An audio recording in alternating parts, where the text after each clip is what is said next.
Alhamdulillah,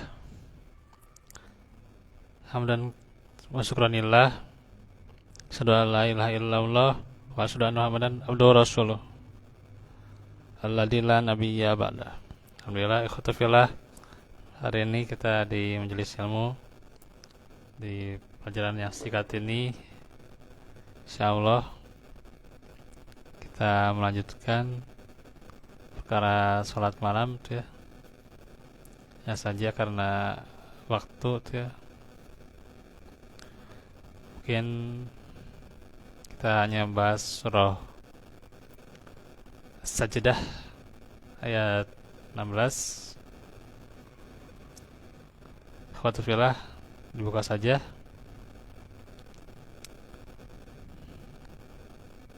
Ini pasti ada yang sudah hafal ya. Allah Ta'ala firman, tatajafa junubuhum anil madaji yad'una rabbahum khaufan wa tama'a wa mimma razaqnahum yunfikun. Lambung mereka jauh dari tempat tidurnya. Mereka berdoa kepada Rabb-nya dengan rasa takut dan penuh harap, dan mereka menginfakkan sebagian dari rezeki yang kami berikan kepada mereka. Nah, ini sebuah istilah ya, atau sebutan tatajafa junubuhum anil madoji ya, anil madoji, jauh dari tempat tidurnya itu lambungnya ya gitu. Apa maksudnya? Maka dikatakan mereka itu sedikit tidur, atau mereka tidak tidur pada waktu biasanya orang itu tidur untuk mengerjakan sholat malam. Jadi mereka sholat malam, sedangkan orang-orang itu pada saat itu sedang saat tidurnya gitu ya. Kembali lagi nih, emang di waktu sekarang ini, khususnya di November ini ya, ini berat sekali ya. Mungkin yang harus bangun jam 2 tuh ya, atau minimal jam 3 tuh ya. Tuh. Belum nanti siapkan untuk malam ini tuh ya, sahurnya tuh ya harus setengah 4 tuh ya. Ini emang luar biasa ya. Maka tentunya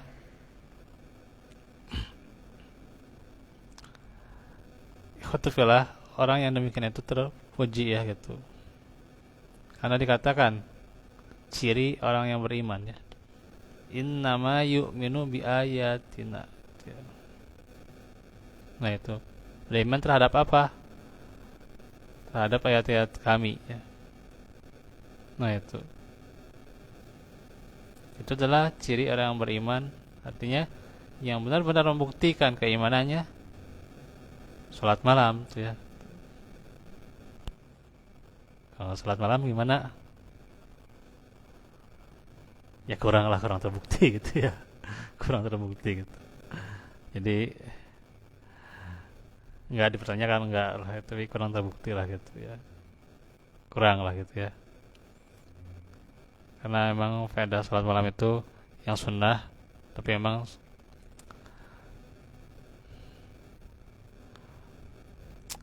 ya sunnah ini luar biasa gitu ya. Ya, sholat malam ini.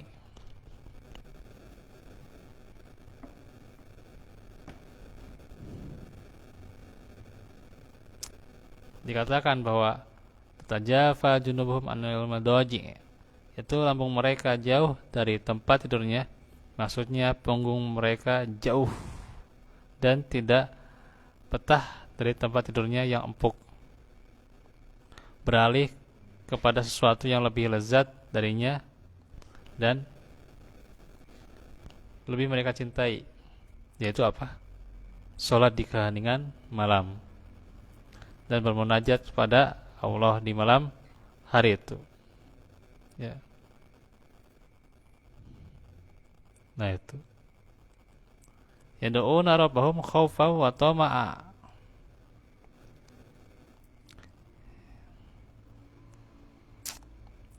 Maka dari itu dia berfirman, sedang mereka berdoa kepada Rabbnya ya.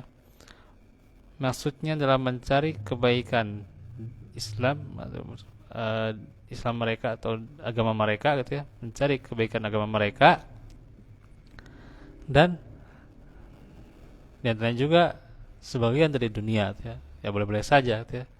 Minta dari sebagian perkara dunia. Dan dalam menolak segala sesuatu yang bisa membahayakan keduanya. Gitu. Membahayakan baik agamanya maupun dunianya gitu ya. Nah itu. Wa mimma razaqnahum yunfikun ya. Ini dulu belum.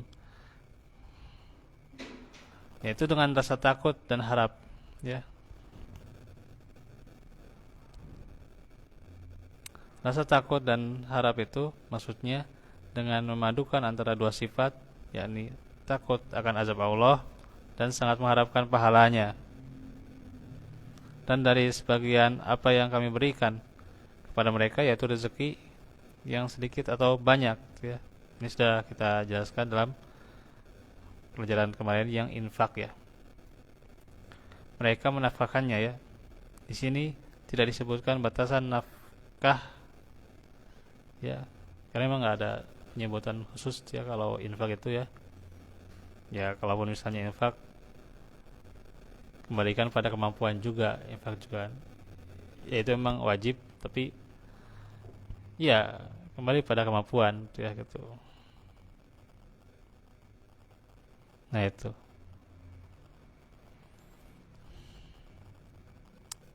karenanya yang namanya nafkah itu seorang itu nggak bisa memaksakan ya, nggak boleh itu ya, nggak boleh ya. Tergantung bagaimana posisi yang memberi, tapi yang memberi juga tentu dengan kadarnya, dengan tanggung jawabnya gitu ya gitu gitu. Nggak boleh misalnya dipaksa tuh ya oleh mertua, oleh orang tua, nggak boleh tuh ya sebenarnya itu ya. Nggak boleh ikut campur dalam masalah nafkah, nggak boleh tuh ya. Ada pasangan tuh nggak boleh tuh, nggak boleh campur sebenarnya nggak ya. Tapi di kita itu kadang yang jadi masalah gitu ya, dengan dalil itu mengingatkan enggak gitu, malah jadinya malah ikut campur, itu yang nggak boleh sebenarnya itu. Bahaya itu ya ikut campur dalam masalah orang lain tuh ya. Bahkan tidak dibenarkan oleh syariat Islam itu ya. Tidak dibenarkan oleh Islam tuh ya gitu. Nah, banyak di kita ya terlalu beralasan kadang itu ya orang tua atau mertua itu ya gitu. Dengan dalih inilah itulah. Padahal ya itu kan urusan dia dengan keluarganya, bukan urusan orang lain kan gitu. Nggak bisa dipaksa-paksain gitu ya. Nah itu. Nah ini maka jelas keterangan dalam Al-Quran ini ya, nafkah itu tidak ditentukan ya. Dimasukkan tuh di surah apa itu, An-Nisa itu ya, tentang 34 kalau nggak salah ya, 34 ya 34 ya, yang Ar-Rijalu Qawwamu 'alan Nisa itu ya gitu. Iya itu ya. Bima faddalallah ba'dahum 'ala ba'd wa bima anfaqu dan seterusnya itu ya, itu panjang tuh ya. Ya gampang sebenarnya menghafalnya, cuman ya itu panjangnya gitu ya waktunya itu. Terus jadi itu yang namanya infak ya, nggak ada keharusan gitu ya, tapi memang diwajibkan rutin gitu ya gitu. Dan juga bisa dikhususkan, misalnya yang namanya infak dikhususkan pada suatu lembaga tertentu misalnya, atau tempat tertentu nanti ada infak wajib ya, iuran wajib itu nggak apa-apa, itu silahkan tuh mah. Mau ditentukan oleh pemimpinnya silahkan tuh mah, itu namanya infak tuh ya. Kalau ada waktu nih bisa diperpanjang ya bahasan infak tuh ya.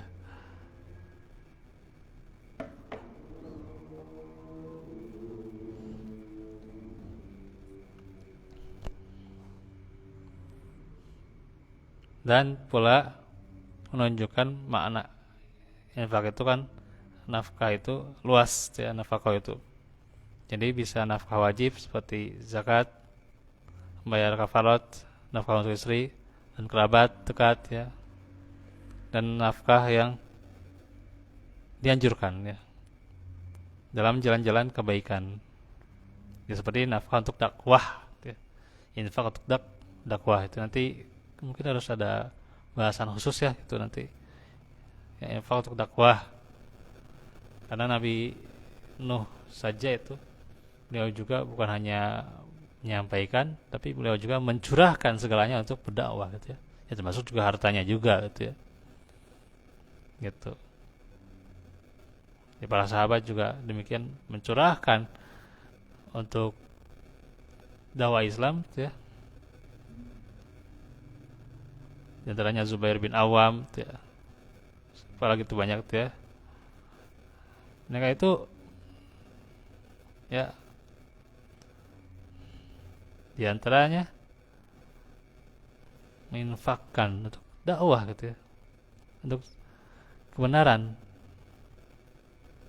Jadi ada bagiannya untuk donatur dakwah, donatur belajar itulah gitu ya, ngasih ongkos yang misalnya untuk yang belajar atau untuk yang mengajar gitu ya, gitu. Dan itu ada keutamaannya ya. Asal jangan dipatok oleh pengajarnya berapa gitu ya. Jangan gitu ya. Dipatok patok gede maksudnya gitu ya. Kalau dipatok ya semampunya gitu ya, semampu si muridnya silakan saja, itu mah nggak apa-apa ya. Karena sesuai dengan kesepakatan gitu ya. Dengan kesepakatan dengan muridnya kan gitu. Dan itu dimaklumi gitu ya gitu. Tapi kalau dipatok gede itu ya sampai nggak sanggup itu ya udah itu ya, itu yang namanya, nah itu tuh ya itu, apa, istaraw bi ayatillah itu ya, istaraw bi ayatillahi tamanan qalilah gitu, gitu. Menjual ayat-ayat Allah dengan harga yang ya sedikit ya, dunia itu ya sedikit ya, mau segede apapun dunia itu gitu. Jadi kalau hanya sesuai kemampuannya, dah itu mah hanyalah hak seorang guru gitu ya, hak seorang guru gitu ya. Orang zaman dulu juga kan gurunya makan makmur, guru itu ya, guru itu diistimewakan zaman dulu itu ya gitu, diistimewakan ya, orang alim ya gitu. Yang namanya orang alim itu diistimewakan ya, supaya pemimpinnya saja mengistimewakan seorang yang alim gitu ya gitu. Tuh. Kayak gitu zaman dulu itu. Zaman sekarang ada ya, terkadang buat apa cenas si guru ngambil itu ya, apa ya, nyari gitu ya, jadi gaji gitu ya, buat apa gitu ya. Nah itu sok, padahal dia itu orang yang luar biasa mencurahkan segalanya untuk apa, untuk muridnya sendiri tuh. Mana sih guru yang nggak mencurahkan untuk muridnya? Dia itu mencurahkan luar biasa itu, dari perjuangannya, dari hartanya, dari segalanya itu dia curahkan tuh ya. Bahkan dia kadang waktu dengan keluarganya udah untuk ini tuh ya, untuk murid atau untuk jemaah misalnya, ya itu guru itu luar biasa tuh ya gitu ya. Seorang guru itu jangan diremehkan tuh ya. Karenanya kan waktu itu saya pernah menyampaikan di sini itu ya, di bincang siar hijrah, cobalah kasih gitu ya buat guru itu, walaupun hanya buat ongkos-ongkos saja gitu ya gitu. Itu kan manfaat buat dia kan gitu. Jadi amal jariah kita gitu. Gitu ya. Karena dia kan sudah mencurahkan apapun untuk kita ya. Nah itu. Dan kita tidak bisa membayangkan ya, Kita bisa membayangkan bagaimana perjuangannya seorang guru luar biasa tuh ya.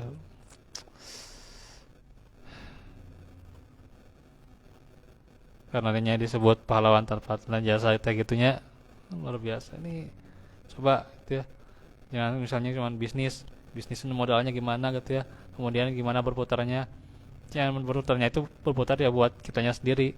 Coba kasih untuk dakwah gitu ya. Bukan untuk kita saja gitu ya. Bukan untuk keluarga saja, tapi bagaimana berputar untuk dakwah juga gitu ya. Itu harus senantiasa kita harus berkontribusi gitu ya. Yang nggak bisa kita menyampaikan, nggak bisa kita apa berdakwah secara menulis ke orang lain, menyampaikan ilmu, gitu ya, nggak bisa kita menyampaikan, kita kontribusi di situ, itu juga dakwah, gitu ya. Dakwah itu nggak mesti menyampaikan kayak gini, nggak mesti menyampaikan di mimbar, gitu ya, nggak mesti berretorika dakwah itu ya. Tapi bagaimana kita berkontribusi untuk dakwah itu, itulah dakwah. Itu ya, kontribusi untuk orang yang sakit kita kasih itu, ya. Itu dakwah ya. Ya. Jangan kita disekat-sekat ya, disekat-sekat. Oh ini udah punya kartu belum? Iya bagus itu kita menyarankan ya, punya solusi masing-masing lah gitu ya. Tapi dalam Islam itu justru orang yang sakit itu harus kita berikan ada bagiannya gitu.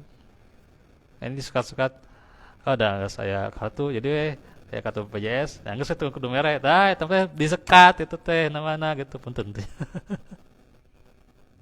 punten. Justru harus ada bagiannya gitu ya. Gitu.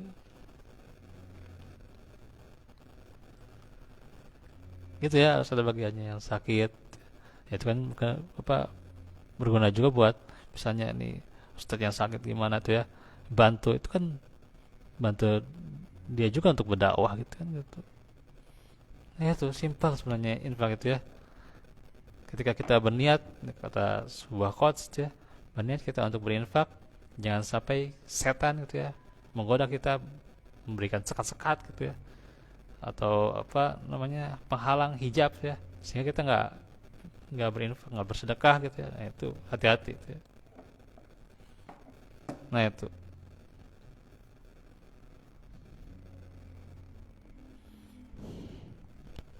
maka nafkah dan ihsan ya, minimalnya kan ihsan ya dalam bentuk harta itu baik secara mutlak ya. Sama saja apakah jatuh kepada orang fakir atau orang yang kaya ya, tuh kepada kerabat dekat atau kerabat jauh ya. Akan tetapi pahalanya tentu berbeda-beda sesuai dengan perbedaan kegunaan hal itu ya, kegunaan apa yang diinfakannya itu ya. Inilah perbuatan amal mereka. Makanya kalau ya pada keluarga, pada dakwah, terus pada orang yang kita bantu orang gitu ya, menolong orang gitu ya gitu, maka itu akan mengalir terus amal jariahnya luar biasa tuh ya. Selama benar-benar yang kita bantu itu di jalan Allah tuh, itu amal jariahnya luar biasa ya. Jangan disia-siakan ya. Mungkin itu untuk hari ini lah, karena waktu ya, dan juga saya ada perlu lagi gitu ya. Insyaallah nanti kita sambung di kesempatan berikutnya ya. Ini seputar sholat malam sebenarnya ada masih panjang tuh ya.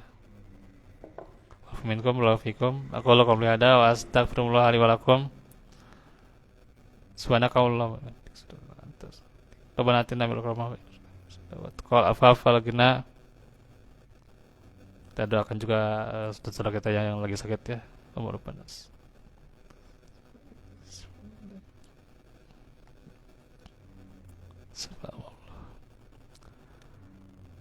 Assalamualaikum warahmatullahi wabarakatuh.